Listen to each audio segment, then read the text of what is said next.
Collector बनेगा तब बात करूंगा। दोस्तों, यह कहानी बिहार के एक गांव की है जिसमें विजय नाम का लड़का रहा करता था। बचपन से ही पढ़ाई में होशियार था। विजय अपने मम्मी पापा की आखिरी उम्मीद था। विजय के दादा ने अपने समय में बहुत कर्ज ले लिया था, जिसको चुकाने में पापा की पूरी जिंदगी मजदूरी में निकल गई। उनके पास थोड़ी सी जमीन थी जिससे उनका गुजारा हो रहा था। पापा की तबीयत मजदूरी करने से खराब रहती थी, पर पापा विजय को इस बात का एहसास नहीं होने देते थे।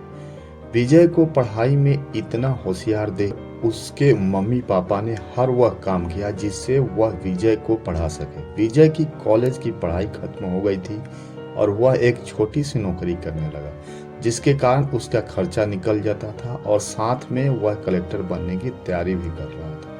विजय अपने वक्त का एक मिनट भी फालतू नहीं गुजारता था। विजय ने पूरा समय पढ़ाई और नौकरी में ही लगा दिया। विजय के पापा को यह पता था कि वह कलेक्टर बनना चाहता है, इसलिए घर की हालत बहुत ज़्यादा खराब होने पर भी उन्होंने विजय से कभी इस बात का जिक्र नहीं किया और न उसको अच्छी नौकरी करने के लिए कहा। लगातार 2 साल तक विजय पास नहीं हो पाया। उसके बाद भी उसके पिता ने अपना घर और जमीन गिरवी रखकर विजय को आईएएस की कोचिंग ज्वाइन करवाई और उसकी नौकरी भी छुड़वा दी और केवल पढ़ाई करने को कहा। विजय के पापा हमेशा उसे कहा करते, बेटा, खेत और घर दोबारा आ जाएंगे, पर कलेक्टर दोबारा नहीं बन सकते। आज पूरे साल पढ़ाई करने के बाद विजय का रिजल्ट आ गया, जिससे वह अच्छे नंबरों से निकल गया था।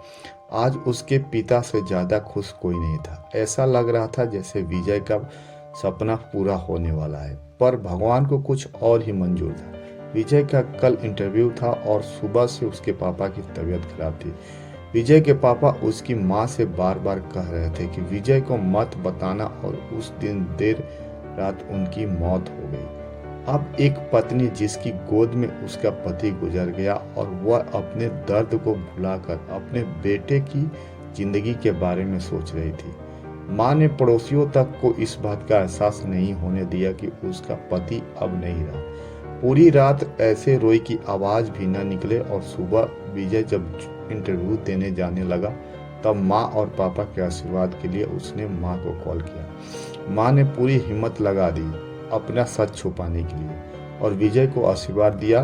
और जब विजय ने पापा से बात करने को कहा तो माँ बोली, पापा हमसे बात नहीं करेंगे, वह कलेक्टर से बात करेंगे। इतनी बात करके माँ ने फोन रख दिया। विजय का जब इंटरव्यू हो गया तब उसे बताया गया कि उसके पिता की तबीयत खराब है, उसको तुरंत घर जाना है। विजय को एक पल नहीं लगा अपने पिता की हालत समझने में। घर पहुंचकर पिता के पैरों में गिरकर वह जोर जोर से रोने लगा और कहने लगा, पापा उठो, देखो मैं कलेक्टर बन गया। आज उसके पिता को वह खुशी मिली थी जिसका उसको वर्षों से इंतजार था, पर आज वह इस दुनिया में नहीं थे। भगवान विजय के पिता की जिंदगी में सुख लिखना भी ही भूल गए थे।